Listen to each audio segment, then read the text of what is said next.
arma que você tem. Vladimir livre, subiu, cabeceou, gol! Usa aquilo que você tem. Tudo agora é necessário.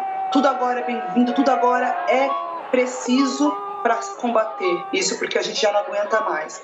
O negro, ele é encarado como uma pessoa comum, só que não pode errar. Ele não pode errar, não pode cometer nenhum equívoco, senão ele vai sofrer o preconceito.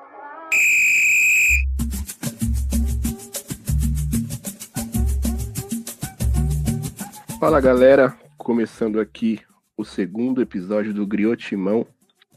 Hoje a gente vai falar bastante sobre uma figura muito importante para a história do Esporte Clube Corinthians Paulista aqui no seu podcast preferido. E antes de a gente entrar no assunto e ouvir a voz do próprio homem, vamos apresentar esse time negro maravilhoso que está aqui, certo? Começando pelo meu mano Gui Charito. Salve, Gui. Bom dia, boa tarde, boa noite. Mais um episódio. Antes de começar a falar sobre o grande ídolo do clube, eu queria agradecer pelo primeiro episódio, a gente recebeu muito feedback, né? Muita gente gostou e tal. E que vocês continuem dando feedback pra gente, a gente gosta de ouvir, a gente quer ouvir mais vocês também, porque além do podcast é muito sobre o nosso posicionamento, assim, sobre o posicionamento de vocês, a gente quer ser uma voz para vocês, então é muito bom ouvir o feedback de vocês. É isso aí, eu também, né, apresentador sem educação, queria agradecer bastante, alguns amigos que chegaram em mim, falaram que a voz do Gui é muito bonita, inclusive meninas, solteiro, tá? E agora, para seguir com as apresentações, nosso outro garoto, Luan Araújo. Salve, Luan. Salve, Gabriel, bom dia, boa tarde, boa noite, boa madrugada para todos. Também quero agradecer o feedback positivo aí que o pessoal deu pra gente nas redes sociais do Scouts, no Instagram do Griotimão, nas próprias redes sociais pessoais de todo mundo. E é isso, vamos aí falar de uma bandeira do Corinthians, né? São 15 anos que o Vladimir jogou pelo clube, uma revelação da nossa base, o atleta com mais jogos e que sua história necessita ser mais contada por todos. Agora partindo pro lado mais bonito, o lado feminino do podcast, começando pela nossa amiga Vic. Salve, Vic. E aí, gente, prazer estar aqui de novo para mais um episódio do Griotimão. Esse projeto maravilhoso que já é um sucesso, né? Estamos muito felizes aí, como os meninos falaram, com a repercussão muito positiva. Então, aproveito para agradecer também. E vamos lá hoje para falar de uma pessoa, né? E um tema também muito mais legal do que do primeiro episódio. E é uma honra, né? Poder não só contar um pouco dessa história, mas poder também compartilhar isso com vocês. Então, vamos nessa. E por último agora, e não menos importante, a pessoa mais divertida do podcast, a mais famosa também, a que mais recebeu elogios nas redes sociais do podcast. Ela, nossa amiga Tati. E aí, Tati?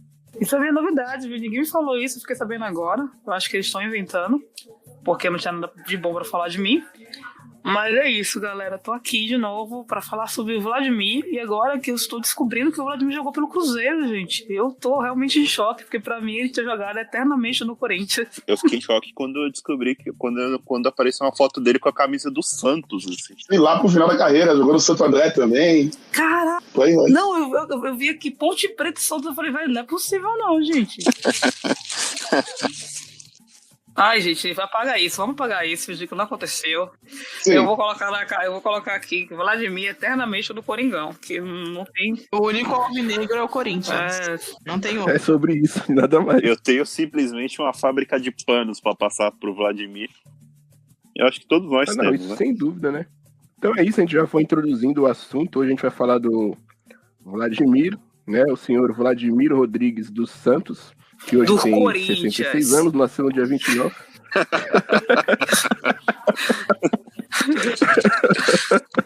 Vladimir Rodrigues do Corinthians, que tem 66 anos, nasceu no dia 29 de agosto de 1954. Fez algumas partidas, né, que é pelo Esporte Clube Corinthians Paulista, nada demais. Fez apenas 806 jogos. E a gente vai falar sobre ele hoje, vai ouvir ele também é uma presença marcada aqui nesse podcast maravilhoso. E aí, primeiramente, a gente vai começar falando o que o Vladimir significa para cada um de vocês, né? Pessoas pretas, né? Para cada um de nós também. E aí vocês são livres agora para rasgar elogios ao homem. Eu posso falar da cutis dele, gente? Pode falar da cutis dele, sim. Tá conservado, né, menina? Gente, 54, velho, mais novo, ele é mais velho que minha mãe, a cutis dele é de um garoto. É impressionante, gente. É muito bom. E bate uma bola ainda, né? Assim, só pra pontuar, né, a gente tá fazendo uma calçada da fama. Eu não sei se alguns... A maioria dos corintianos já viram, tá rolando até treta na internet. Eu acho que vai ser a maior briga... Eu mesmo tomei uns 2 blocos por causa disso aí. Vai ser a maior briga do Corinthians esse ano, eu acredito. E é impressionante que, assim, uma das coisas que eu vi que é quase unânime é a questão do Vladimir, né? Assim, os que não colocaram ele, eu nem considerei, vou falar a verdade aqui. Eu acho que não tem como eu não considerar. Mas ele é um dos... Se o Cássio pra gente hoje é um dos caras que é mais identificado porque tem 500 jogos, imagina um cara que tem 800 jogos, velho. É muitos jogos. É praticamente mais de 10... O Cássio tem 10 anos, né? Eu acho que vai fazer 10. Se eu não me engano, o Cássio vai fazer 10 anos. E tem 500 jogos. O Vladimir ficou de 72 ao que? 85, mais ou menos... O Luan que sabe, o Luan... 72 a 85 e voltou em 87. Então, ele praticamente, né, 13 anos. É muito tempo num clube só. Eu sei que antigamente era assim, mas é quase mil jogos. Não tem como não colocar um cara desse na calçada da fama, sabe? Independente se você viu jogar ou não, ele tem uma história que não tem como ser apagada, não tem como ser ignorada. Participou do título de 77, é identificado com o Corinthians, pra mim, todo corintiano tem que saber dele. Eu coloquei isso no Twitter, eu falei que é a obrigação do clube falar sobre o Esquadrão Imortal de 50. Eu acho que é uma obrigação, o clube tem que falar disso, porque se tem corintiano que não sabe, é porque o clube não tá falando. E um dos caras que o clube tem a obrigação de falar é sobre o Vladimir, tem que falar da história dele, tem que falar, não é só lembrar no aniversário, sabe? Mas tem que falar desse cara e expressar o quanto ele é importante pro clube. Porque se o clube falar isso, o torcedor entende, aprende.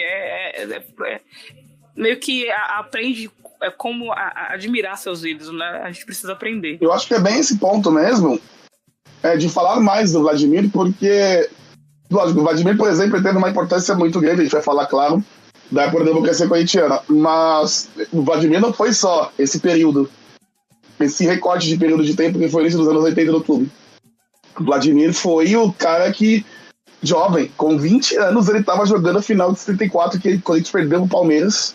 Imagina na cabeça de um jovem, de lateral jovem, da base do clube, que perde uma final daquela. E a gente sabe que talvez seja uma das piores derrotas da história do Corinthians, mas ele conseguiu se reerguer. Na época do jejum, né? Isso, faz a 20 anos. Ele vivenciou o final do jejum, pegou o título de 77 e ainda pegou a democracia corintiana. Então, tipo, ele pegou a história. Exatamente. Períodos diferentes da história do clube, né? Lenda viva. Ele disputou esses jogos, ele disputou essas partidas todas já desde muito jovem. Desde muito jovem ele já tinha essa responsabilidade. E aliás, ele tem uma curiosidade muito interessante, né? Que ele é o recordista de maior número de jogos seguidos pelo mesmo time, sem contusão e suspensão, né? 161. Sem contusão, entre aspas, né? Porque ele já jogou com febre, machucado. De tudo. E outra coisa, ele veio da base, né? Ele era da base do Corinthians, né? Então, ele vivenciou o Corinthians em sua plenitude, praticamente, né? Exatamente. Ele até fala, né? A gente vai ouvir ele falando que ele foi um cara que jogou com o tornozelo inchado, jogou com a costela quebrada, assim. Então, para aquilo que a gente chama de fiel raça, assim, o Vladimir é a maior demonstração disso, né? Porque um cara jogar com a costela quebrada e não, vamos para cima e vamos jogar e pegou tudo isso, né? Então, assim, particularmente para mim, é um símbolo muito importante, assim, de resistência mesmo, de ganhar o espaço de fazer história dentro de um clube como o Corinthians, né? Sim, exatamente. Eu acho que principalmente esse fato. Ele vivenciou muitas coisas. A carreira dele, né, na seleção brasileira poderia ter sido melhor. Ele poderia ter ido para a Copa de 78. Mas aí deixou de ser convocado, foi cortado pela seleção. No meio do Campeonato Paulista de 77, ele teve isso ainda também, né? Uma coisa que poderia abalar ele, né? Ficar fora da seleção, a chance dele de ir para a Copa do Mundo, mas ele soube sair daquilo para jogar o Campeonato Paulista de 77, tirar o Corinthians do tabu. Isso com 23 anos, a gente tá olhando em perspectiva, né? Olha Olha o poder da coisa. Ele tinha 23 anos na época. Já tinha perdido um título, vivido a invasão e tudo mais. Então é um cara que, além de ter feito todos esses sacrifícios para jogar pelo clube de tantas formas seguidas, é um cara que não se abalou com os reveses que ele teve na carreira para seguir a carreira dele no Corinthians. Isso é importantíssimo também. E só agora teve o Busto inaugurado, né? Não vou nem falar sobre isso, mas é um absurdo. O cara tem 800... Assim, é bom que aconteceu, mas é engraçado como demorou tanto, né? A gente precisa ter essa questão de... Eu não acho que a gente tem que ter idolatria, sabe, cega. Mas a gente tem que ter um cuidado maior com nossos ídolos. Uma coisa que o Corinthians precisa resgatar. E acredito que vai, né? A gente tá fazendo de alguma forma isso.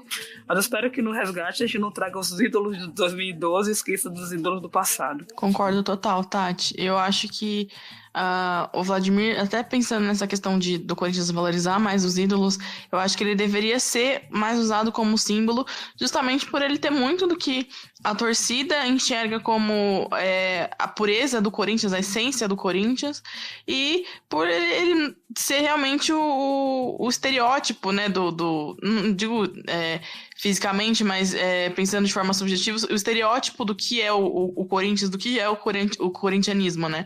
Ele é um cara que começou na base do clube, jogou muitos anos no clube, passou por momentos muito bons, momentos muito ruins, nunca deixou a peteca cair, sempre honrou a camisa, como os meninos falaram, jogava machucado, não tinha tempo ruim, e é isso que talvez a gente busca tanto nos jogadores hoje que a gente não encontra, né? Então acho que até para olhar para esse passado e tentar resgatar para hoje, falar o que a gente pode aprender com um cara que foi tão importante na história do clube. Acho que é por aí, a gente tem um caminho por aí. Ter um cara como referência, assim, numa grande parte da história do clube, como foi a democracia, eu acho que é impressionante, assim, eu acho que é um grande exemplo, né? Sim, é bom ter essas referências. Não, né? Pontuando, eu acho que dentro do vestiário, a democracia corintiana não aconteceria se lógico, o Sócrates, que era o principal jogador do time, capitão da seleção brasileira, tal, Casagrande, o moleque, rebelde, mas não teria, eu acho que apoio dentro ali do vestiário se não fosse o Vladimir também abraçar essa ideia. Porque o Vladimir era o capitão do Corinthians. O Sócrates era o capitão da seleção brasileira, tal, beleza, mas o capitão do Corinthians era o Vladimir. Então, o líder do vestiário, que tinha relação boa com a diretoria, na época, com o pai do Duílio, com o Adilson Monteiro Alves, com o Valdemar Pires, com o marketing, né, que é o Washington Oliveira que comandava na época, era o Vladimir. Então, acho que essa liderança do Vladimir no vestiário também foi um alicerce importantíssimo dentro da democracia corintiana. Não teria acontecido se o Vladimir não tivesse todo aquele escopo, né? Aqueles 10 anos que ele já tinha de clube. E, lógico, era um herói de 77 que estava ali também junto, né? Eu tava... Total, eu acho que ele foi um ponto de equilíbrio, né, pra essa situação. Desculpa, Tati. Acho que ele foi um ponto de equilíbrio mesmo entre a magnitude do Sócrates, daquela coisa rebelde do Casagrande, ele... Não, gente, peraí, vamos... Com calma, foi esse balanço, né? Acho que a importância dele pra democracia até menos falada do que deveria. Mas, na verdade, a democracia é pouco falada. A gente cria um símbolo, mas é pouco falado o que foi realmente a democracia, sabe? A galera fala, a democracia corintiana é Sócrates e Casagrande só, mas não falou o que realmente foi a democracia. Eu acho muito pouco explicado. E assim, a democracia corintiana parece pouca coisa quando se fala assim no Brasil, mas assim, eu acho que é a maior...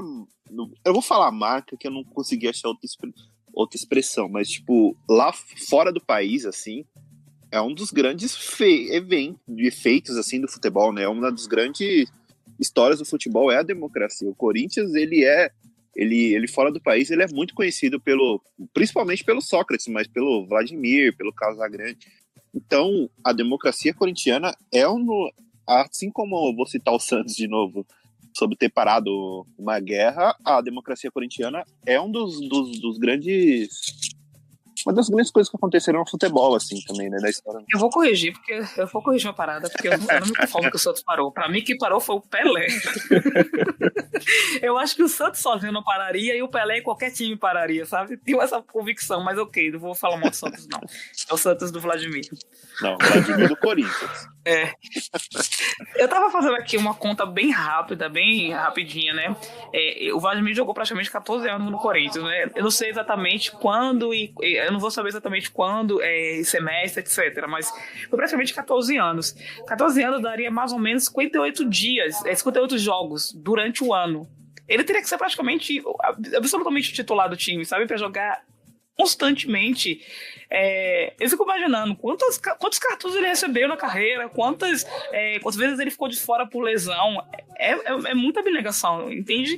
A gente não tem a dimensão de quantos jogos são 806 jogos, mas é muito para 14 anos. É uma quantidade enorme de jogos que ele... Porque a maioria, o Gil, por exemplo, joga muito pelo Corinthians, mas o Fagner, mas em média 40 a 45, e a gente tem que ver que eles tomam cartão, eles às vezes ficam lesionados, eles ficam de fora.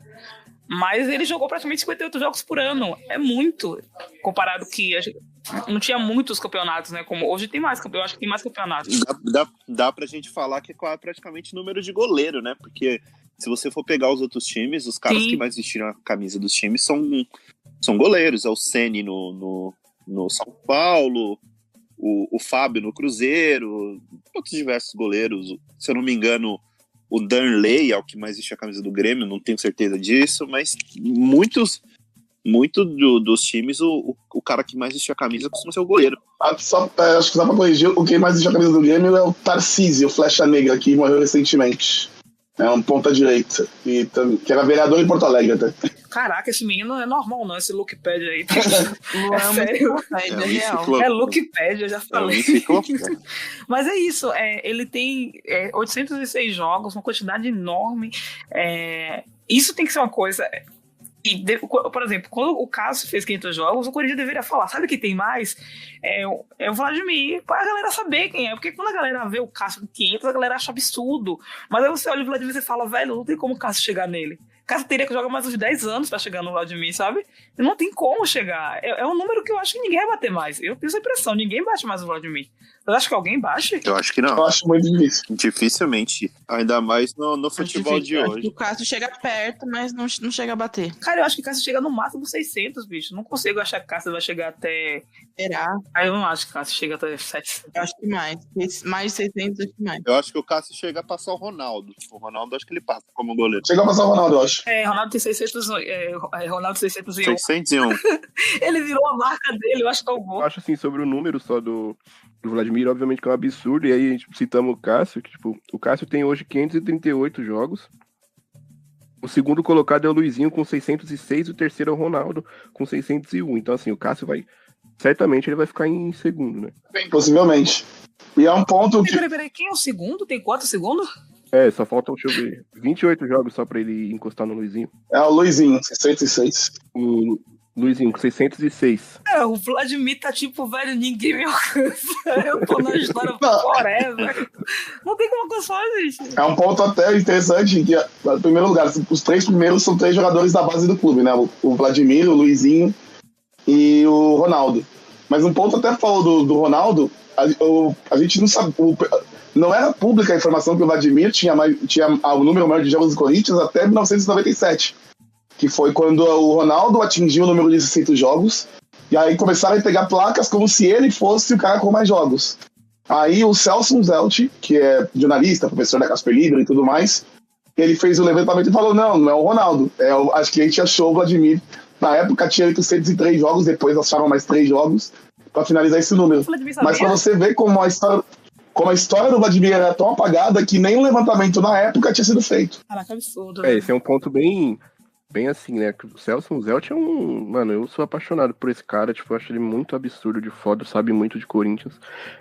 E é muito louco você pensar que começaram a entregar, né, as homenagens ao Ronaldo com 601 jogos como se ele fosse o maior, e só aí então que o clube foi se ligar que não, peraí, vamos estudar a história do clube aqui, vamos buscar os nem jogos. Nem o clube, né? Vamos e, por exemplo, é uma coisa que nem o clube, né? Não foi o próprio clube, foi um jornalista, né? Que é corintiano, é fanático pelo clube, e começou a pesquisar, tanto que isso muda até hoje.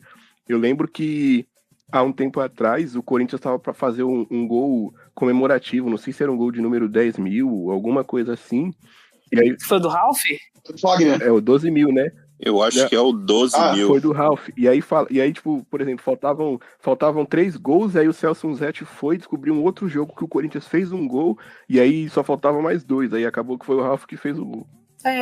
Isso é uma questão histórica que a gente tem muitos motivos para reclamar do clube, gente. A gente tem bastante e... Inclusive, só pra completar a informação, o gol 10 mil, a gente conhecia que era feito pelo Dentinho, né? Ele mudou, se não me engano, pro Boquita, não foi? Ele mesmo. O próprio, a lenda. Imortal dos meus versos. A lenda. Oh, Deus, perdoa, Jesus. Tinha que ser um Boquita pra fazer. Ainda bem que foi o Ralf, menos mal. Imagina, o Corinthians faz o gol de número 12 mil, o gol do Léo Natel, é foda. Não. Eu fico muito feliz de ser o Vladimir, o cara que tem mais gols, mais jogos pelo Corinthians, porque ele é identificado demais e tá no clube, tá na história, é negro, né? Tem toda a questão de... Ele participou dos momentos históricos, como vocês falaram, né? Ele mesmo diz, né, que ele participou do Corinthians antes e depois da democracia. Eu acho muito massa isso, né? Ele participou desse momento que é muito simbólico pro clube, participou, pra mim, um dos maiores títulos do Corinthians. Eu sei que a galera vai falar de Mundial, de Libertadores, eu sei, mas pra mim, 77 era o título que eu queria ter visto. É o título que eu daria um dedinho pra ter visto e acompanhado em louco no estádio, porque eu acho muito bacana, eu me emociono mais com a narração de 77 do que da Libertadores. Mas, e ele tava lá, ele tava nesse título também, que é importante, ele tava no período do jejum, ele participou de uma época muito boa, assim, muito ruim e muito boa, né, no Corinthians. Ele ganhou com 23 anos o da fila? Isso, tinha 23 anos. Então ele literalmente vivenciou a fila, né, jogando na base. Porque ele chegou com 72, ele chegou 5 anos antes, ele começou a jogar na base do Corinthians, né, Mas se eu não me engano, ele a vida dele... Não, ele chegou nos anos 60. Ele estreou pelo profissional em 72. Isso foi 72 com o Duque, né? Isso. Com o técnico lá. Amistoso contra o... Ele vivenciou isso, né? Aí da vida dele foi durante a fila, assim. E ele participou de várias coisas. Se eu assistir o filme da invasão corintiana, ele tá lá também. Então, ele vivenciou grandes histórias do clube, não foi só... É o tipo de cara que você pode sentar e falar assim, fala pra mim o que você viveu, velho. Eu quero compartilhar, eu quero aprender com você. É o tipo de cara que você pode sentar e ficar horas conversando sobre o Corinthians, porque tem história, bicho. É meio que a história dele se misturando com a do clube e a do clube se misturando com a dele, né? São coisas que meio que... A gente vai até ouvir ele falar agora, né? Ele vai falar sobre como foi pra ele ingressar no futebol. Ele vai falar também desse estigma que o Corinthians leva, né? De time do povo, que é algo que para ele é muito importante. E o que eu acho legal, assim, é que sempre que ele fala do Corinthians, ele até me surpreende, né, na resposta, ele sempre fala que não teve dificuldade de ingressar no futebol sendo um cara preto, sabe? Então, que para ele isso foi muito natural, assim. E aí agora pra gente entrar num assunto que vai sempre rondar esse podcast, né, enquanto a gente não conseguir queimar todos os racistas do mundo, a gente vai ouvir o Vlad falar se para ele teve alguma evolução, né, em relação ao racismo que ele enfrentava no passado dentro do futebol, né, não especificamente do Corinthians, porque ele fala que no Corinthians nunca passou por isso, ele sempre foi muito respeitado, tanto pela Fiel quanto por dirigentes do clube, e vai falar se ele vê a diferença entre o racismo do futebol do passado e o racismo do futebol de agora. O cenário não mudou muito do que é hoje, do que existe hoje, entendeu? Os negros, apesar de termos em quase todos os times brasileiros, você tem negros que constituem a equipe, eles são aplaudidos pela sua torcida, mas não é a torcida que, na verdade,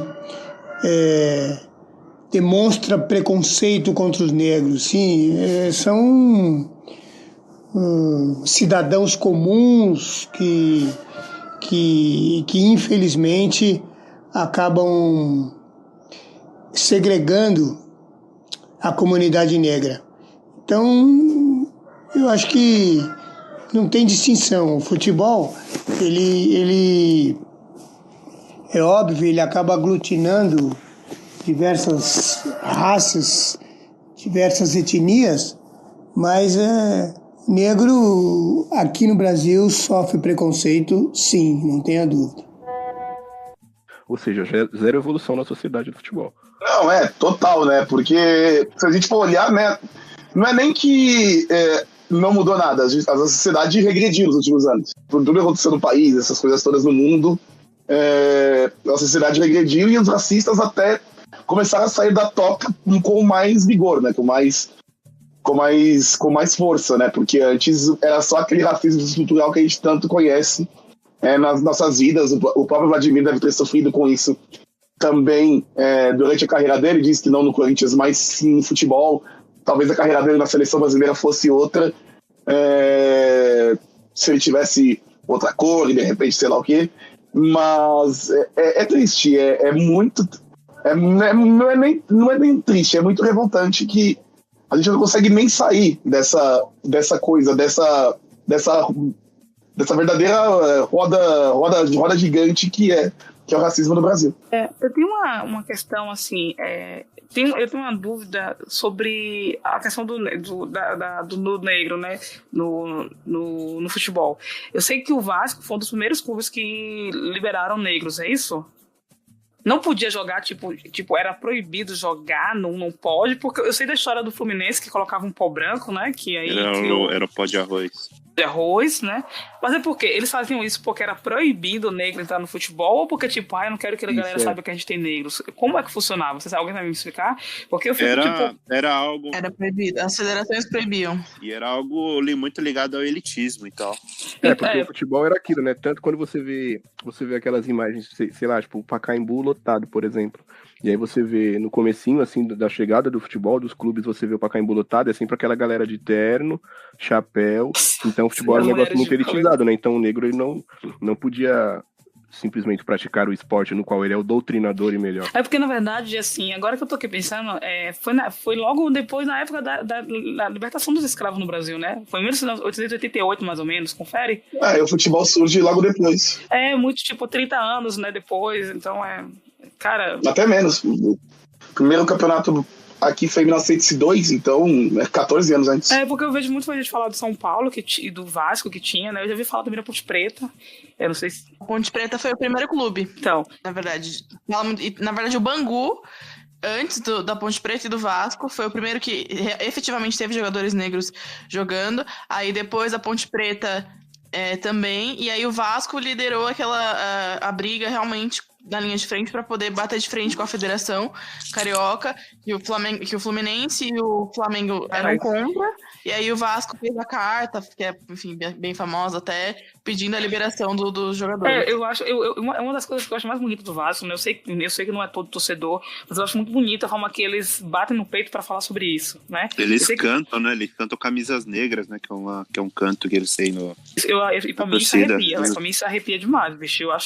Eu tenho vergonha dos torcedores que metem um racismo agora, né, que acontece, infelizmente acontece, pra justificar e falar mal do Vasco. Mano, o time que assumiu a bronca deve ser reconhecido, independente se você é rival ou não, sabe? E olha que eu acho que a gente tem uma rixa enorme com o Vasco, né, o Corinthians, por causa da... Entre torcidas, sim, a rivalidade é bem grande. Mas mesmo assim, eu acho lindo, velho. Eu acho muito bonito. A galera baixa no peito pra falar sobre isso. Eu acho que, assim, os clubes, assim, eles são instituições, né? Tipo, não são os dirigentes. Às vezes os dirigentes tomam algumas posições que são contrárias à história do clube, mas o clube tá lá. A democracia corintiana tá lá, o que o Vasco fez tá lá, e entre outros clubes, ela tá lá escrita, né? Não é nada que... E é muito legal que o Vasco goste de continuar esse legado, de mostrar a história deles, a importância disso. Eu acho muito bom para a conscientização de todos, assim. Acabei de ver aqui que em 21 e 22 teve uma recomendação do presidente para que apenas atletas brancos representassem o país. Acho que foi a única seleção inteiramente branca que o Brasil teve. E aí hoje você vê um monte de negros na seleção. Aí parece que isso não existiu, né? Mas já existiu, gente, e era proibido. Não, é um ponto até que vamos falar disso, porque na seleção brasileira, o primeiro craque da seleção brasileira é o Arthur Feirreich, que era filho de uma negra com um imigrante alemão. Eu acho que era coisa do tipo, né? Então, ele é preto, né? Tinha a pele mais escura. Só que as fotos do Feirreich, por exemplo, no Sul-Americano de 1919... as fotos representativas do Feirreich, elas são clareadas. Não era a representação completa da pele dele. Então, desde Ligou sempre. com esse nome ainda, né, bicho? Sim. A galera fala, não, ele é branco, olha isso, Arthur Friedenreich. Você acha que é negro? Não tem questão de ser negro, cara desse. Mas então, desde sempre, o pessoal sabia que o Friedenreich era negro, que tinha a pele mais escura, mas na representação nos jornais e nas fotos, não era assim. Então, se você era um desavisado, você acha que o Friedenreich é branco, mas não era. Isso era algo muito comum na época, né? Várias pessoas marcantes na história do Brasil, elas são retratadas como brancas. O Machado de Assis é um ótimo exemplo que muita gente vai descobrir que ele é negro já velho, porque Sim. Não é algo que é falado. E aí você fala assim, caraca, teve essa seleção, teve essa proibição, agora não tem mais, o Vasco lutou, os outros clubes lutaram, então o negro hoje tá de boa no Brasil, no futebol. Aí você vê, em pleno 2021, o cara falando mal do cabelo do outro, sabe? Ai, cabelo não sei o que lá. E você fala, meu, como assim ainda temos isso depois E 2 vezes, né? Tipo, foi na mesma semana praticamente, né? Foi. A mesma pessoa durante a mesma semana. Então, são coisas que a gente ainda vê, ainda tem que lutar. E eu falo de um futebol, de um esporte, que eu acho que tem muito negro no futebol, né? Não tem aquela questão de porque tem esportes que eu acho meio elitizado e meio embranquecidos, mas o futebol não é o caso, gente. A gente acha estranho quando aparece um craque branco, quando você fala, nossa, branco, loiro? Eu acho estranho. O futebol, assim, ele é o maior, talvez seja um dos maiores campos de ascensão do povo preto no país, assim. Futebol e música, não tem muita... Futebol e música, né? Não tem muito de... Futebol e música. Até pra complementar isso que a gente entrou, né? Agora a gente vai ouvir o Vlad falar também do que ele acha sobre o futebol ser um lugar que promove a igualdade racial. O futebol sempre foi um dos meios onde a raça negra mais foi aceita, né? A começar pelos grandes jogadores que representaram o Brasil, seja em Copa do Mundo, seja nos seus clubes. Então, o futebol é um dos veículos que promove a igualdade racial tranquilamente. É uma frase que é uma das frases que eu mais gosto, eu acho que eu mais uso. A Vic sabe, eu uso pra caramba ela, mas pra mim é uma verdade, né? Que eu acho que a educação, quando não é libertadora, o sonho do oprimido é virar opressor.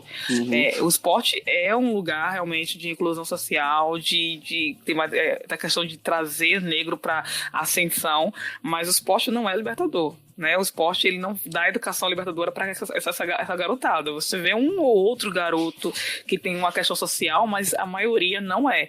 Eles são jogados, são deslumbrados e acabam virando, né, futuros opressores de alguma forma. Não necessariamente eles vão oprimir, mas acabam que eles viram referências no país e eles viram referência da mesma coisa que a gente tem lutado o tempo inteiro, sabe? Da questão de que o mais importante não é dinheiro, que o mais importante não é ascensão social sem educação, e acaba virando isso. O esporte deveria, na verdade é o meu sonho, né, que o esporte seja um lugar que a educação possa promover pessoas a ter uma liberdade de verdade, né? Eu tenho essa dificuldade ainda com o futebol. Eu acho que a galera fica muito alienada. Os jogadores ficam alienados e acabam alienando torcedores. Eu vejo os torcedores defendendo coisas absurdas que o jogador faz por causa dessa questão de osmose, né? É o meu ídolo faz isso, eu vou fazer também. Então eu tenho essa preocupação. É ótimo que o futebol ele tem essa questão de trazer e promover, mas é preciso de uma educação ali dentro do esporte. Não sei como fazer isso, mas é uma coisa que eu espero que tenha um dia. E, aliás, falando de igualdade no futebol, eu acho que um bom tema para ser batido aqui é que, claro que quando você fala de jogadores, a gente tem muitos jogadores negros, muitos mesmo, mas tipo, se você for pegar os cargos que, entre aspas, você pode chamar de cargos de confiança, mas como treinadores, goleiros, treinadores, goleiros, dirigente, você não vê negros nesses.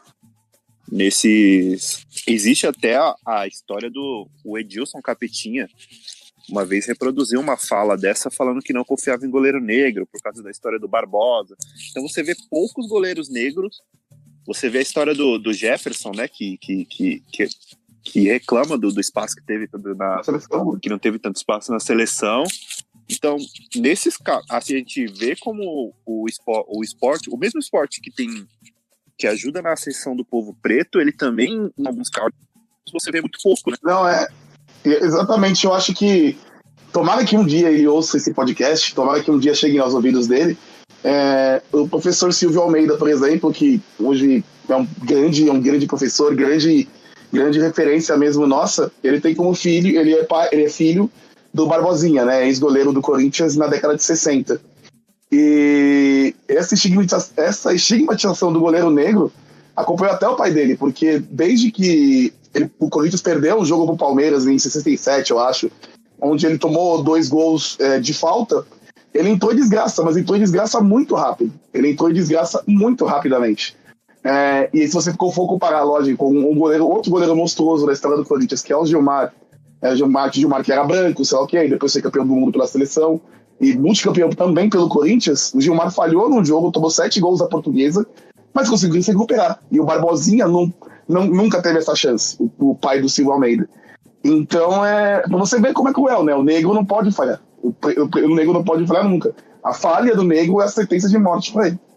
E essa questão, por exemplo, eu sei que não tô culpando a pessoa não, tá, gente? Eu tô falando sobre a questão de como como poderia ser diferente. Por exemplo, teve o caso do Barbosa que foi 50, não foi isso? Aqui no Brasil. Eu lembro que eu vi o Pelé falando uma vez, faz tempo já, lógico que faz tempo, né? O Pelé tá de boa agora, tá na dele. Ele falando que ele era criança quando ele viu o Brasil perder, o pai dele tava chorando, e ele falou: pai, eu vou ganhar a Copa pra você, pai, não se preocupe. Ele prometeu ao pai e tal, uma bonitinho, e realmente depois ele ganhou, né? Ele faz aquele golaço em 58 e tal, mas assim, o Pelé poderia ser o cara, assim, de uma forma, promover essa questão de, gente, pelo amor de Deus, o Barbosa, a gente como a gente, vamos lá e tal, mas ele não tinha essa ideia, sabe, tipo, cara, eu sou um negro que conquistei, virei uma referência no futebol, vou promover o cara e falar pra galera não massacrar o cara. Ele não tinha como fazer, porque ele nem sabia como fazer, e talvez ele não tivesse nem como fazer, né, não tivesse como se juntar ali a galera pra ajudar o Barbosa, porque o Barbosa caiu no ostracismo completamente, né? Quantos anos ele ficou sendo, tipo, eu acho que fizeram matéria pra ele tem pouco tempo, mas ele ficou mal pra um caramba aí, durante anos e anos, até o Edilson fala isso. Então, muita gente promoveu um ostracismo ao Barbosa e acabou promovendo a outros em torno, né? É negro, o goleiro negro, não vale a pena, não dá certo. E às vezes a pessoa nem condiciona o que tá falando, bicho, sabe? Tipo, nem para pensar e falar, velho, por que o goleiro negro não presta? Não tem sentido isso, né? Mas é essa questão de libertação, de liberdade, que não existe, né? Na educação que promova isso. Eu acho até um ponto que falou de negro em posição de poder. A gente tem um grande goleiro negro na nossa história, né? Que é o Dida. O Dida hoje é preparador de goleiros na Itália, no Milan.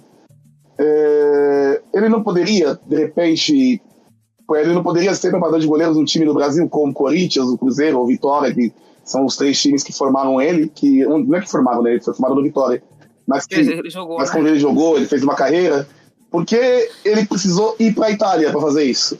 Porque, de repente, aqui no Brasil não tem tanta oportunidade também. Eu acho que lá, provavelmente, a valorização do trabalho dele seria muito maior do que aqui. Eu queria só falar sobre um ponto, puxando aqui o que a Tati tinha falado. É muito louco, porque a gente aqui, todo mundo tem mais ou menos a mesma idade, a gente vem de uma geração ali dos anos 90, 2000, que você não, até pelo contexto social do país, o único jeito de um negro ascender socialmente aqui era ou virando pagodeiro ou virando jogador de futebol. Né? Depois de muito tempo que a gente foi começar a ver em questão de reconhecimento e ascensão social, uma galera que chegou lá por estudo, por educação, porque antes era ou pagodeiro ou jogador de futebol. E acho que são carreiras que não trazem uma bagagem de consciência de classe, de consciência social pra galera. Ele quer ali mudar a vida dele, mudar a vida da família dele. Então ele não tá preocupado em estudar ou em descobrir mas por que tal coisa acontece. Quando ele sofre o racismo nesse meio que ele vive, que tá promovendo essa mudança de vida da família dele, ele até fica revoltado, Mas ele já tá numa posição tão superior que ele fala, tipo, tá, é um caso isolado e segue a vida que segue. Ele não vai procurar, porque ele não tem dentro dele isso de não, peraí, isso tá acontecendo comigo que tô aqui no topo, porque embaixo tem toda uma estrutura que promove isso e tá respingando até em mim que tô aqui numa posição privilegiada. Então é muito complicado. Realmente, eu acho que eu concordo com a Tati que falta esse investimento na educação para que quem chegar no topo chegue sabendo o porquê chegou lá e o que tá acontecendo embaixo. Não, é total com isso. Ver, né? Eu fecho muito com isso também. O próprio Vlad fala disso também, né? De que ele não se coloca como naquele discurso de tipo, porque eu não passei, eu vou dizer que não existe, sabe? Ele fala muito de um lugar de uma lucidez muito grande, que é tipo, eu não passei, mas eu entendo que assim, ele chega até a citar o Barbosa em algumas entrevistas, fala racial ali, então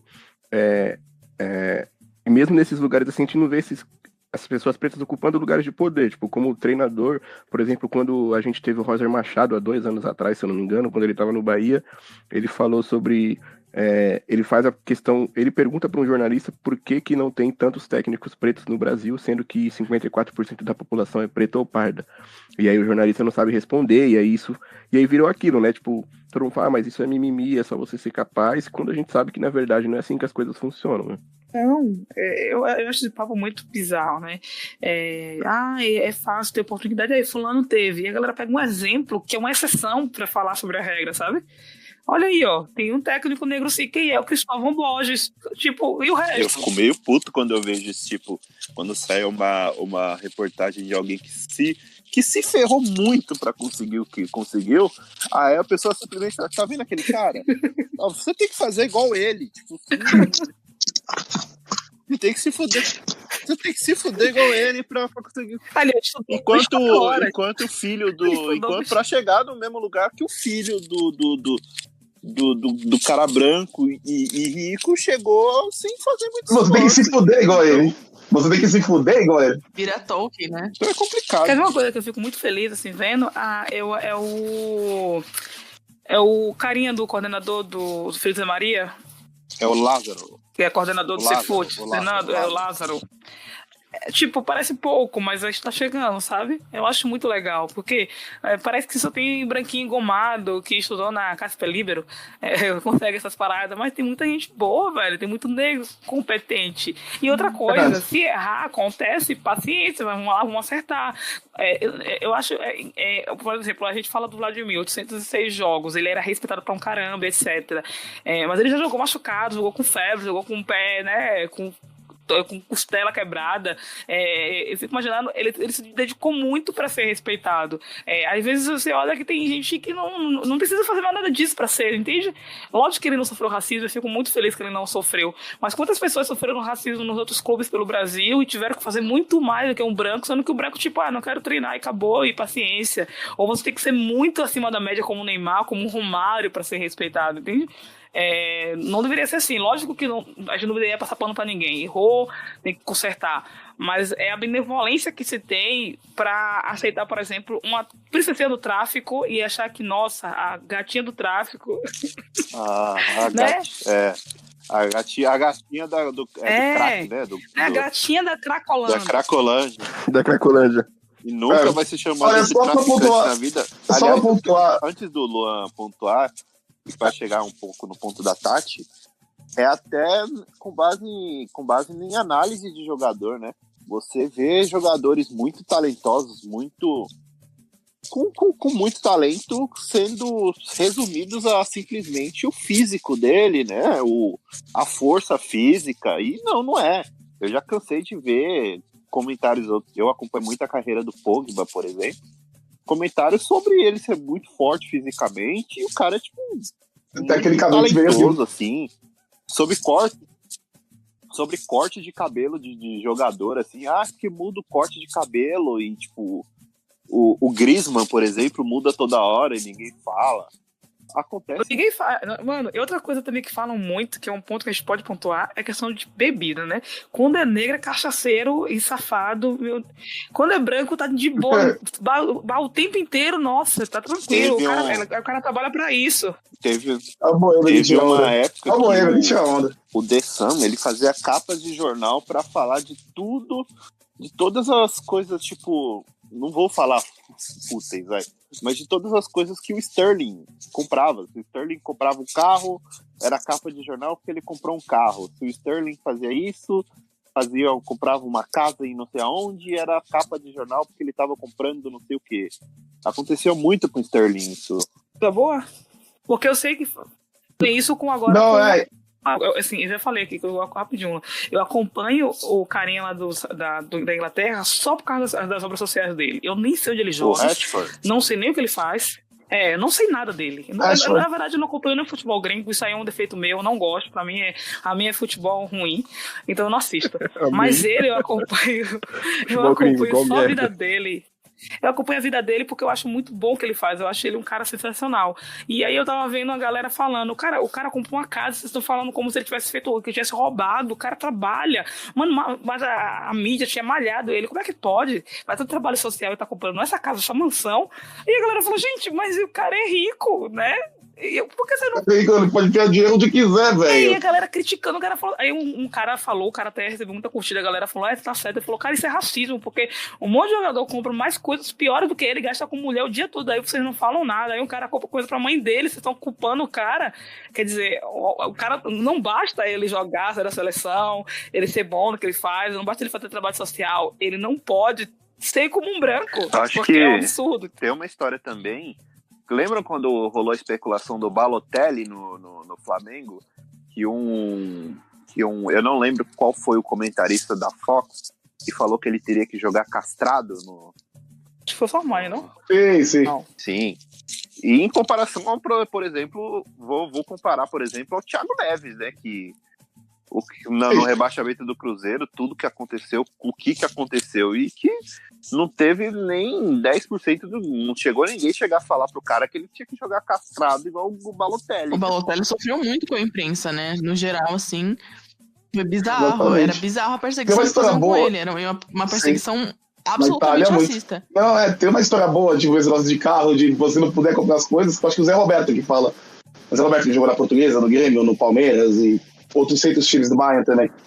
Quando ele surgiu na Portuguesa para ganhar um primeiro salário bom, assim, ele quis comprar um carro igual ao do Denner, que faleceu lá, que jogava no Vasco também, jogava na Portuguesa.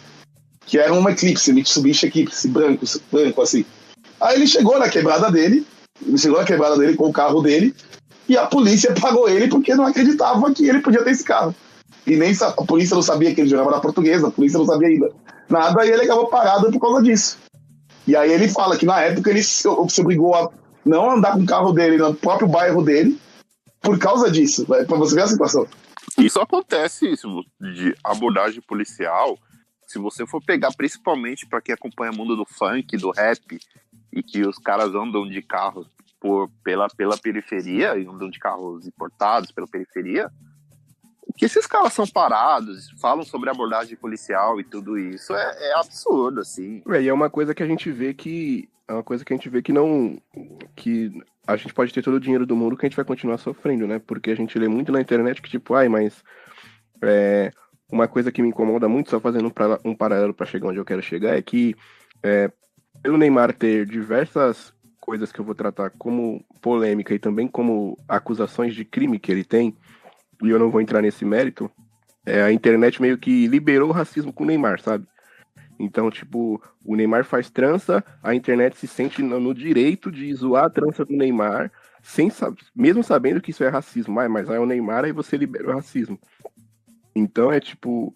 E essas coisas vão te perseguir pra sempre, seja no futebol ou na sua vida, seja você o que for. Tem um caso falando do próprio Balotelli mesmo, que ele tá na Itália, ele é enquadrado, né, abordado no carro dele, e ele tá com um valor de R$200 mil, 250 mil no carro. E aí o policial pergunta, por que você tá levando tanto dinheiro no seu carro? E ele fala, porque eu sou rico. É o simples. Então é tipo... Simples assim. É isso, querido. Então tá errado. Não tá.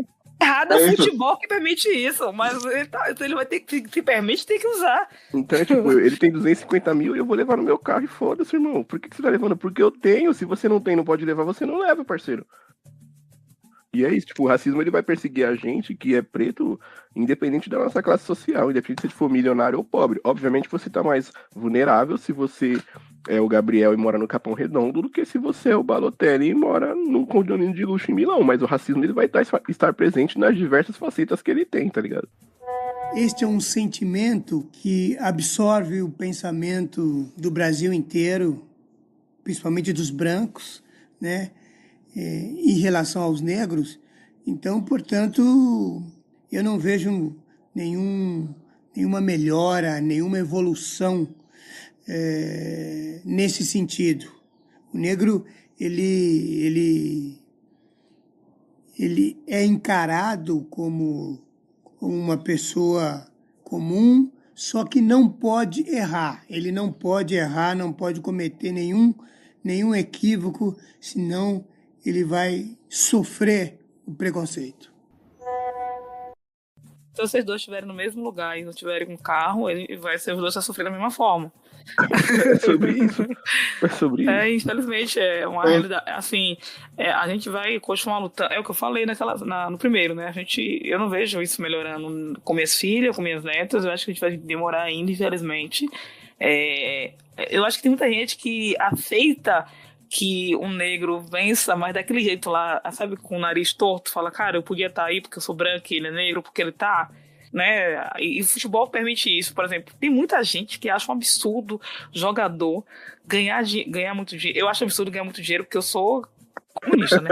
Mas tem muita gente que acha absurdo o jogador ganhar muito dinheiro porque não estudou. Mas, mano, quanta gente aí branco que não estudou e tá fazendo modelo de boa e a galera não acha absurdo. Eu falo, mano, mas por que só o negro que você não gosta? Não, é porque não estudou. Putz, Tati, o Kanye West, né, que ele conta uma vez que ele tava, tipo assim, que o cara, ele é abordado pela polícia também, tipo, e aí, mano, é o Kanye West, tá ligado? Ele é um dos homens mais ricos do mundo. E aí ele é abordado e, tipo, o policial é meio agressivo com ele, assim, e tal. E aí, beleza, passa a abordagem, ele chega em casa e fala, tipo, mano, o meu vizinho, ele é simplesmente dentista, e aí, tipo assim, eu sou o Kanye West, eu sou abordado, e ninguém pergunta por que um dentista mora no mesmo bairro que eu, e pergunta pra mim que sou o Kanye West. Tipo, tá ligado? Muito e é incrível. Um dentista, né, mano? Não tem condição de um dentista ter mais dinheiro. Não, com todo respeito aos dentistas do mundo, tá ligado? Mas, tipo, se você é dentista puramente, sabe, você não é milionário. O dentista do tráfico, vou ter uma coisa errada. É sobre isso. E eu não lembro se é ele. Eu acho que é ele. Foi o primeiro negro a ultrapassar a barreira do bilhão, né? Sim. Isso, ele é o primeiro. Inclusive, o LeBron James alcançou essa marca essa semana, né? O comunismo tem que chegar logo, meu Deus, eu fico indignado. Divide o pão, LeBron. Ai, a galera tá ouvindo falar assim, tu já quer que acabe agora porque o negro tá ganhando, né, safada? Mas não é isso não, galera, eu sou contra antes. Fica a dica aí, se o LeBron quiser patrocinar o Griotimão, né? Vai que ele tá ouvindo, de repente. Vou usar o bordão do Scout Boteco, LeBron James, queremos você aqui. Exatamente. Venha, papai. Nossa, queremos muito. Mas essa questão que vocês falaram sobre no esporte, vocês acham que fora no esporte, mas fora do campo, é pouco? Vocês lembram assim, de qual assim, os negros que existem em cargos de importância? Eu lembro Você pode ser fisioterapeuta, ou sei lá. Eu não consigo lembrar, assim, de qual, assim, alguém que destaque, sabe? Que seja assim, dirigente de clube. Tem alguns cargos, assim, mano. Tem o presidente da Ponte Preta, né? Mano. Que é o da Ponte Preta, o único dos 40 clubes da Série A e B. O Negão, o André Negão, peraí, vou lembrar aqui, galera. Eu tenho que lembrar do André Negão. O Hélio Negão. Vou usar ele igual o Bolsonaro usa o carinha lá. O Hélio Negão, vou dar de toque. Mas é único, é muito, tipo... É pouco, não tem, muito velho. pouco, assim, tipo... E eu achei super importante o Roger Machado ter falado aquilo há 2 anos atrás, tipo... Eu quero muito um dia, assim, que o Roger... evolua como treinador, né, falando sobre campo, para que eles venham pro Corinthians, porque, tipo, é o meu sonho o Roger Machado treinando o Corinthians de verdade, assim. Mas eu não quero que ele treine o meu clube só pela militância, né, eu quero que ele faça do meu clube vencedor também. E aí acho que ele precisa melhorar algumas questões de campo pra poder, entendeu? Pra poder pedir. Eu era contra o Gustavo Bono na época, porque eu acho muito estranho uma pessoa que tem um nome que tem dois acentos. Eu acho muito estranho. Não tem, onde tem a sílaba tônica, né? Esse foi o melhor argumento pra ser contra um treinador que eu já ouvi. Isso é muito bom, isso é muito bom. Cara, eu acho que tem alguma coisa errada no português, velho. Tem Cristóvão. Não, velho, eu sempre achei estranho. Eu falava, velho, não, esse cara não pode ser técnico do Corinthians, não. Tem um português muito errado. Mas assim, quer ver outro que eu acho, por exemplo, eu entendo que não tá, mas assim, pra mim, porque eu sou baiana, né? E na Bahia, teve uma vez que a gente faz um tempo, mas pegaram uma foto e colocaram a foto da sala de medicina da Bahia, da UFBA. Cara, só tinha branco. Aí a galera falou assim, normal. Eu falo assim, não é normal, porque a Bahia é uma... o estado mais negro do país. Não é do país só, é quase do mundo. É o maior país, é um dos maiores lugares que tem mais negro fora da África. Cara, a Bahia é praticamente negra, gente. Não sei quem já foi lá, mas a Bahia você vê negro o tempo inteiro. Assim, pra gente na Bahia, tipo, quando a gente olhou a foto, eu falo, velho, como assim?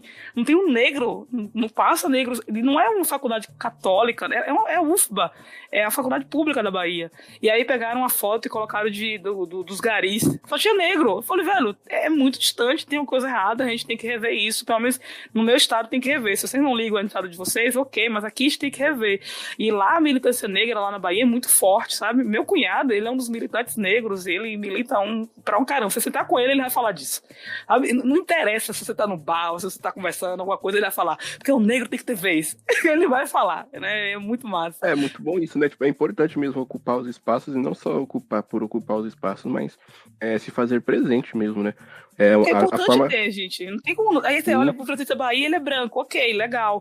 Mas ele tá inserindo algumas pessoas, né? A líder da torcida da Tricolor, dos Tricolocas, ela é negra, né? Aí tá inserindo essa galera, mas essa galera, ela tem que entrar como conselheiros do time também, entende? Porque só assim vai conseguir chegar nos cargos mais altos, porque só sendo líder de torcida, não vai. Ah, o cara é líder da Gaviões, é negro, etc. Mas tem que ter gente lá dentro do Corinthians. Fora que os métodos, e aí eu posso... isso é uma opinião minha, não sei se vocês concordam, mas os métodos que fazem você virar dirigente, você virar conselheiro, você virar tudo isso, é muito excludente, é muito elitista, né? Não, e só pra olhar, né? Voltando até pra própria questão do Vladimir, o Vladimir se candidatou algumas vezes para ser conselheiro do clube. E talvez esse busto tenha demorado por questões políticas. Não talvez. O busto do Vladimir só surgiu agora porque, mesmo que seja de grupos diferentes políticos, o Duílio é filho do Adilson Monteiro Alves. Então o Adilson foi lá e falou, não tem como, né, gente? Então você vê como até isso afetou a vida do Vladimir no Corinthians. Quem foi o primeiro? Assim, ok, eu sei que tem uma galera mais antiga. Mas essa galera de 80 pra cá, quem foi o primeiro? Não foi o Vladimir, não, né? Foi o Sócrates. Ah, Sócrates, é verdade. É porque eu acho que tem o do Claudio, tem o do Luizinho lá, né? Eu fui lá uma vez, tinha uma galerinha. O primeiro foi o do Neco, foi lá nos anos 30. O primeiro foi do Neco, foi inaugurado em 29, se não me engano. E aí depois veio o trio, Cláudio, Luizinho e Baltazar, que foram homenageados nos anos 90. E aí depois veio essa leva nova. Essa leva nova tá boa, essa leva nova eu gostei, de verdade. A leva nova começou com o Rivelino, não foi? Isso, o primeiro busto, na verdade, foi do Sócrates e depois do Rivelino. Você não é estranho, desculpa, gente, mas eu tenho que falar isso. Esse Luan é muito estranho. A mente dele deve ter... O homem é uma máquina, é uma enciclopédia viva no assunto. O gabinete né? É estranho demais, o cara sabe quem foi primeiro. Como é que ele sabe do isso? Araújo Pede, pode chamar assim. Não, ele tem alguma coisa aí que eu vou procurar aqui também.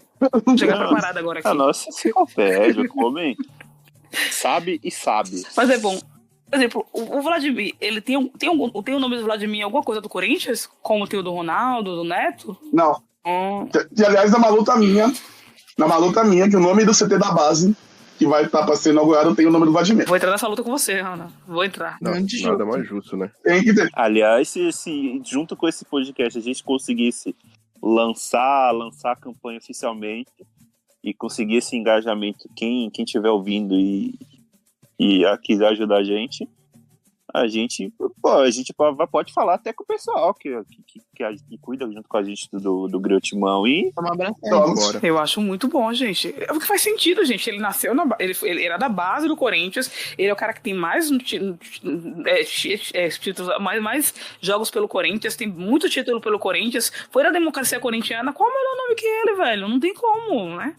Faz muito sentido realmente ser o Vladimir. Vou entrar nessa campanha com você, Luan. Você é a vice da campanha. Não, o nome do seu trabalho tem que ser. Não tem outro nome. Aproveitar agora que o pessoal a diretoria do Corinthians está com certo rabo preso, que está tendo que ler as redes sociais e acompanhar, e está tomando algumas decisões com base disso. E pode. O Cola Grossa voltou pro Twitter, ótimo momento. Tinham cortado a internet dele, né? Porque assim, eu acho que um dos nomes que eu acho que mais tem a ver é o do ginásio, né? O Vladimir Marques. Eu acho que tem tudo a ver o estádio. Eu acho uma das homenagens mais bonitas do Corinthians. Por causa da história do Vladimir no basquete, né? Então a gente não pode esquecer porque é futebol, mas eu acho legal. Então esses nomes tem que ser realmente, eu acho legal ter. Eu acho que um dos campos é do Neto, né? Os campos do CT que eles treinam um dos campos do CT é do Neto. Ronaldo e Neto. Então são pessoas identificadas, mas a gente precisa lembrar do passado. Vladimir, pra mim, cairia muito bem, porque eu achava que tinha alguma coisa no Parque São Jorge que já tinha o nome do Vladimir, mano. Mas agora que eu sei que não tem, eu tô revoltado. Não, inclusive deveria ser um dos primeiros, na verdade, Isso. né? Porque assim, a gente não pode negar que, assim, ter dado o nome do Neto, o Neto obviamente é ídolo, não quero comparar nenhum ídolo com o outro aqui, o Ronaldo também é ídolo, mas assim, né? Até porque é algo muito pessoal, né? Foi algo muito pessoal, foi algo muito ligado ali à politicagem do clube, aos apoiadores do clube, porque o Neto, ele brigou com a renovação e transparência nos últimos 1 ano e meio, 2 pra cá. Ele era super colado com os caras, então a gente ele era entende amigaço. Isso, né? Faltou pensar um pouquinho mais no clube e menos politicagem pra dar o nome das coisas ali dentro. Ele é o melhor amigo do... Gente, eu lembro claramente de um campeonato que a gente ganhou, que o Andrés foi na TV e o Neto falou, você é meu amigo. Aí ele, cara, você veio na minha casa. Eu falei, velho, amicíssimos. Agora eu vejo eles brigando, eu falo, meu Deus, cara. Não, eles eram muito parças. Aconteceu, gente. Ele é um parceiro demais, né? Foi aí que eu queria ser edificado, Sim. eu não vou mentir, não. Quem souber que vai na DM, pode me contar. Mano, a gente cria conteúdo, mas a gente gosta de fofoca também, então pode falar. É isso. O Andrés fala um pouco dessa treta naquela reportagem grande que o Globo Esporte fez com ele quando ele entregou o mandato.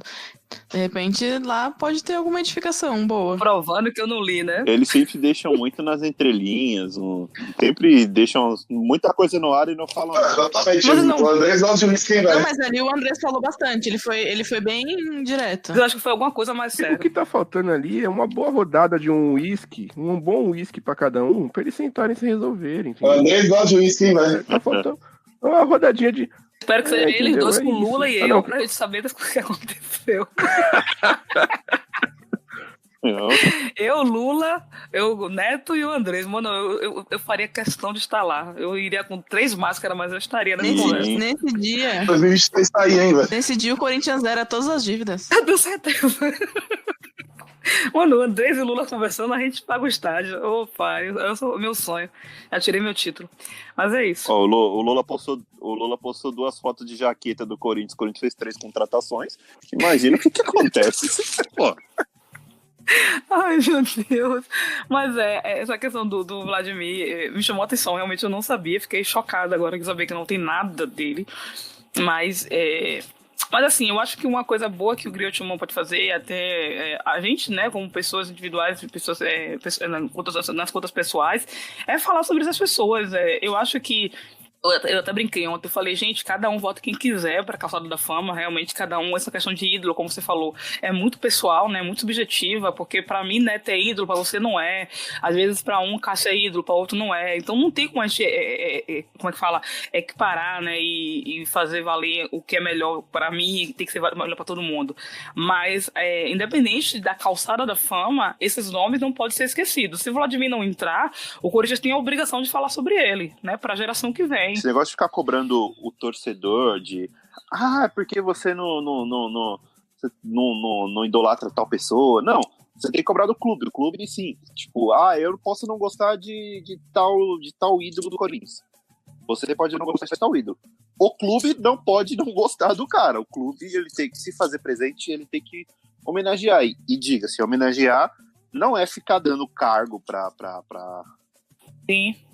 Pra pessoas que não têm competência pra estar É ali. só tratar ele com o respeito que merece, só. Não precisa dar cargo, não precisa. Tratar ele com o respeito que merece. Por exemplo, a gente tá falando sobre homenagem pro Vladimir. Isso é um sinal de respeito, é isso, cara.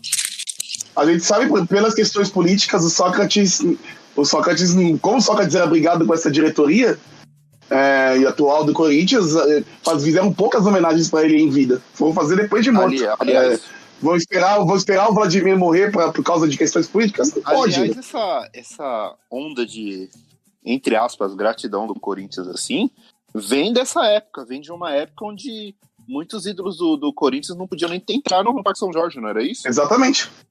Chegou a existir uma época isso, e quem trouxe os ídolos assim de volta ao clube foi o Andrés. É por isso que a gente fala muito, que a galera fala assim, o Corinthians não trata seus ídolos bem. A galera fala assim, vocês exageram, mas não é exagero, gente. A gente não é exagero. Já tratamos muito mal o ídolo, velho. Teve ídolo que não era lembrado, que não, sabe? Tipo, é como se tivesse saído pela...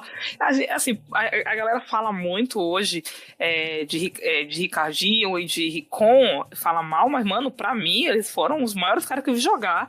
E a galera meio que ignorou ele porque eles meteram o clube no pau, mas assim, tem coisas que o clube fez errado, gente. A gente tem que falar sobre isso. E essa geração do clube, ela demorou muito pra ter o devido reconhecimento que deveria também, né?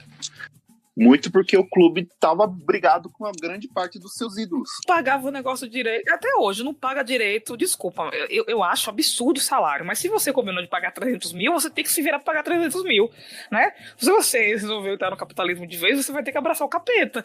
Mas você quer pagar 1 milhão pra pessoa, você vai ter que pagar essa peste, velho. Eu fico revoltado, mas tem que pagar. Não vai fazer o quê? É o famoso combinado não sai caro. Na verdade, o combinado é caro, mas sai mais caro se você não pagar. O cara combina, vou pagar 1 milhão pra você, daqui a pouco eu não quero pagar. Exatamente. E ele fica mais caro dependendo do atleta que você combinou. Não, e outra coisa, gente, não faz coisa... tem uma parada que isso acontece, é verdade. Não faz combinadinho assim por trás, porque isso nunca vai dar certo. Já vi gente que combinou e falou, você não me contrata não, você me coloca aqui pra trabalhar, eu trabalho 3 meses que eu tô recebendo seguro-desemprego, aí eu fico aqui trabalhando na moita, beleza? Aí a pessoa fica, nossa, valeu, faço sim. E essa pessoa vai colocar no pau, ela tá errada? Tá, mas você também tava errado, porque você fez um negócio que não podia. É o Corinthians fazendo a coisa errada. Não, eu vou fazer um negócio por trás, pagar um negócio por trás. Quando coloca no pau, fica tipo, nossa, mas por que você colocou no pau? Porque fez errado. Não faz, mano. Faz tudo certo no certo. O dinheiro é esse, o dinheiro é esse. Tem que pagar INSS, eu vou pagar. Pronto. Porque não sai brigado. Porque é muito fácil o clube colocar que fulano... Porque assim, eu tenho raiva do Guerreiro? Eu tenho. Mas a minha raiva do Guerreiro é uma raiva que não tem sentido, entendeu? Eu sei que não tem sentido. Mas o clube foi sacana com ele, né? De alguma forma foi. E a culpa é dele só, e coloca só porque o Guerreiro não quis, então aqui vocês têm que apedrejar o cara. Mas ninguém apedreja a diretoria, então a diretoria age errada, a gente tem que apedrejar a diretoria, não os ídolos, galera. Pode ter briga na justiça, pode ter briga naquilo, pode ter briga, o jogador, o atleta, um profissional, ele tem todo o direito também de buscar seus direitos. O que o clube não pode fazer é usar isso pra personalizar a coisa, né? É personalizar a coisa e não tratar a história dele como tem que ser tratado. Isso é ridículo mesmo. É muito isso mesmo. Eu acho que pra gente encaminhando pro final aqui, a gente vai ouvir agora como é que o Vlad se sente, né? Sendo um jogador negro e um eterno ídolo de uma das maiores torcidas do Brasil. Me sinto como um cidadão brasileiro negro com a possibilidade de estar realizando o seu sonho e o sonho de milhões de brasileiros, aliás, de milhões de corintianos que existem no Brasil e no mundo. Era bom de fazer uma campanha, né? Vamos fazer a campanha. A gente vai ter que fazer a campanha agora do Luan. Que campanha? Sim, a campanha dos nomes do CT. Campanha do nome do Vladimir no CT. Eu vou falar pra galera, vocês não querem votar nele pra colocar na calçada da fama, porque você não vale R$1, ok. Mas querem colocar Fábio Santos? Ok. Mas coloquem ele na base. Não, Fábio Santos é a calçada da fama do Corinthians. Eu Vai desisto. entrar, gente, confia em mim, vai entrar Fábio Santos, Fagner, Danilo, Ralph e Sheik. Vai entrar esse ciclo na Calçada da Fama. Ah, não, mas eu acho que ele tem que entrar mesmo. E se reclamar, entra o Balbuena também. Felizmente, ele dois Libertadores, velho. Mano, a galera tá votando no Sheik, velho. O Sheik vai entrar, mano. Pra mim, essa Calçada da Fama já virou um enterro. Já virou um enterro a Calçada da Fama. Eu vou entrar igual o Clodovil. Eu vou entrar com a mãozinha assim, olhando. Esse nome aqui. Eu sei que eu vou entrar desanimada, mas pelo menos na base ele vai estar, né, Lu? Esperamos que sim. O Vladimir vai entrar, ele vai inaugurar, eu fiquei sabendo, que ele vai inaugurar o CT da base com o nome dele, com um chapéu preto, sabe? Chapéu de pagodeiro, sambista, como ele foi inaugurar o... Ele foi inaugurar o busto. Aquele chapéu é da hora, velho. Nossa, ele fica lindo demais, mano. Ele fica lindo. Cara, ele é naquele muito chapéu. estiloso, velho. Ele não tem mais de 50 anos, não é moral. Ele tem um molho. Tem um molho total ali, velho. A cutis de criança. Parece que nem teve filhos. Se colocar ele de chuteira, ele joga a bola ainda, ninguém percebe que ele tem mais de 70 anos. Acho que mais do que a metade do elenco atual ele joga, hein? Ainda é fácil. isso aí. Nossa. Mas a metade tá sendo muito generosa. 85% tá abaixo do Vlad. Era lateral esquerdo ou direito, gente? Direito, né? Não, improvisa no lugar do Careca lá que tá ótimo. Direito? Ah, então tem um lugar de Fagner. Vai ser Quem? difícil. O Vladimir era direito? Não, ele é esquerdo. E Zé Maria é qual? Zé Maria é direito. Zé Maria é direito. Isso, Vladimir é o esquerdo. Zé que é direito. Isso, verdade. Então, beleza. Então não tem como ele perder pra Fábio Santos, não. Pelo amor de Deus, gente. O Zé Maria, né, a galera ainda vai meio que colocar Fagner, mas eu não acho que ele perde pra Fábio Santos, não. Porque se ele perder... Jesus amado, gente. E é o Vlad de hoje que a gente tá falando. Na inauguração da Arena, ele jogou, não jogou? Jogou. A classe do homem jogando bola. Eu confundi aí, eu vou falar um segredo aqui pra galera, mas não me condene. Eu confundi ele com o Zé Maria. Eu confundi aquela camisa que tá sangrando. Eu falava, mano, o Vladimir tá demais. Eu, depois de anos. O Vladimir jogava com o número de zagueiro. Ele jogava, quer dizer, ele jogava com o número de... Jogava com a 4, né? Não, Jogava com a 4. eu acho que eu descobri que o Zé Maria e o Vladimir é a mesma pessoa. Não é que eu não sabia que eram de pessoas diferentes, eu sei. Qual que é a fisionomia? Então, quando eu vi o Zé Maria com o filho, eu falei, ué, esse cara aí é o Zé Maria e quem é o Vladimir? Eu acho que é muito da falta do Corinthians explorar mesmo a história dos ídolos. Porque você confunde. Eu não vou nem falar que eu confundo com o Basílio também, porque senão a galera vai me xingar. Porque, velho, se colocar os três na foto, a galera vai ficar, velho, quem é quem aí? Eu acho que o Corinthians tem que falar mais desses caras, bicho. Pelo amor de Deus. É verdade. Eu né? acho que até explora muito o Basílio, mas o resto não explora muito, não. Não, mas é o que falou, né? Se o Oscar não tivesse salvo a cabeçada do Vladimir, o Vladimir seria tipo mais do que ele é. Porque não teria Basílio na história. O Basílio seria um. Nossa, demais. Basílio é o... Eu não sei porque a galera quer colocar o Sheik e não quer colocar o Basílio. Se vai colocar o Sheik, coloca o Basílio do Brasil. Eu sou dessa. É, coloca o Basílio também. Colocar todo mundo que fez gol importante.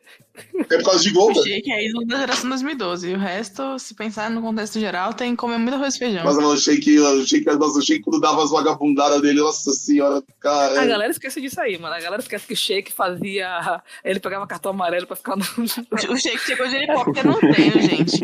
O dia do selinho lá que ele deu, daqui a pouco a gente lembra agora disso, né? Mas no dia, no jogo à tarde, acho que contra o Curitiba, ele saiu, começou a fazer birra com o Tite, igual de tudo quanto é nome. Aí à noite ele foi lá e mudou o foco. Uma coisa o cara era genial, né, gente? Ninguém pode falar que ele não era esperto. Sabia como pouco. Ele sabia usar o marketing. O Sheik correu pra que Medina e Neymar pudessem andar, gente. Isso é uma verdade. O cara usava o marketing como ninguém, mano. Ele tirou o foco total dos atrasos dele, dando um selinho no cara, velho. O cara é gente. Ele sabia de tudo. Não, ele tirou o foco, tipo, ele xingou, ele respeitou o técnico horas antes, né? Ele deu andamento à geração Romário. Que... O cara cantou, velho. O cara cantou a música do Flamengo no bonde do Flamengo. Do Fluminense. Se não fosse isso, a gente não teria o Libertadores. Olha que coisa incrível. É o efeito borboleta que chama. O pessoal fala do Diego Souza. O pessoal fala do Diego Souza, mas esse bonde do Mengão sem freio aí dentro do... Onde tudo começou. Custou muito mais caro que o coitado do Diego Souza. Ai, velho. O Sheik falou, alguém chegou do... Não, eu tenho certeza que veio alguém do futuro e falou, Sheik, só cante essa música no ônibus. Ele, por quê? Só cante, a história vai ser mudada. Ele tá A muito... história dele como jogador também, né? Que ele é um jogador muito maior por causa disso. Foi 30 segundos de insanidade que deram um 360 na vida dele. O cara. Faz o quê? Só canta aí, velho. Bonde do Mengão sem freio. Vai aí, velho. Cante, só cante. Aí ele, porque, Sheik, vão esquecer até que você fazia gato quando você era mais novo. Só cante. Você mudou seu nome, velho. Esqueça. Grande Marte. Esquece catar, Sheik. Tudo vai mudar a partir dessa música. E ele cantou e tudo mudou. É o efeito borboleta do Timão. Só que o Sheik foi gato no São Paulo na mesma época do Sabiroshi. Então imagina o tanto de macutaia que tinha lá. Foi uma geração de gatos, né? Não foram só os dois, não. Ele falou que tinha um. Não, Foram mais. era na mesma época, velho. Não, gente, se a gente bobear aí, tem gente que a gente nem imagina que foi gato, velho. Esse aí que tá com 30 anos, a gente tá sabendo agora que tem 45. Acho que aquele nigeriano lá, o West, que falava que era 8 anos mais velho do O que nigeriano que ele tinha já tinha barba branca? Trança verde. Não, eu lembrei de um cara que eu lembrei agora de um jogo que teve da base que tinha um menino de quase 2 metros com as crianças de tudo de 1,50 m. A galera falando que era gato. Eu dei risada naquele dia.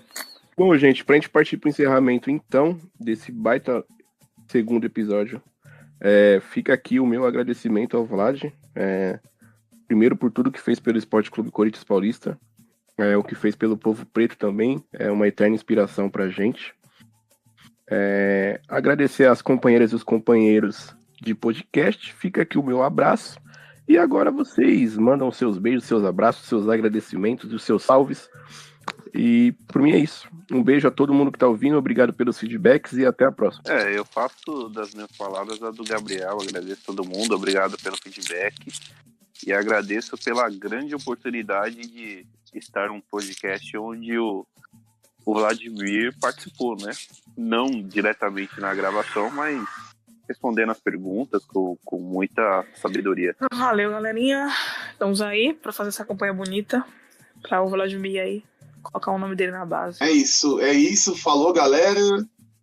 E é isso, vamos pressionar o clube aí pra botar o nome do Vladimir no CT da base, porque acho que nada mais justo que o nome do CT da base do Corinthians. A gente cobrou tanto, né? E essa diretoria prometeu e até agora não inaugurou, mas parece que vai inaugurar. Tem o nome de um prata da casa e não só um prata da casa com 806 jogos pelo clube. Maior, e é um número praticamente insuperável. Boa, reforço aí o que os meninos já falaram sobre essa campanha, né? Acho que é muito importante a gente valorizar o que a gente tem de melhor na nossa história, e o Vlad com certeza é um dos melhores e um dos maiores. Inclusive, já vou botar no meu currículo que eu entrevistei o Vladimir, porque eu não sou obrigada a nada, né? Então, valeu, galera. Valeu, galera, pela companhia, por ouvirem mais um episódio e tamo junto, é nóis.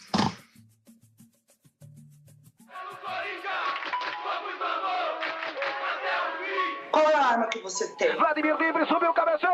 Gol! Usa aquilo que você tem. Tudo agora é necessário. Tudo agora é bem-vindo. Tudo agora é preciso para combater isso, porque a gente já não aguenta mais. O negro, ele é encarado como uma pessoa comum, só que não pode errar. Ele não pode errar, não pode cometer nenhum equívoco, senão ele vai sofrer o preconceito.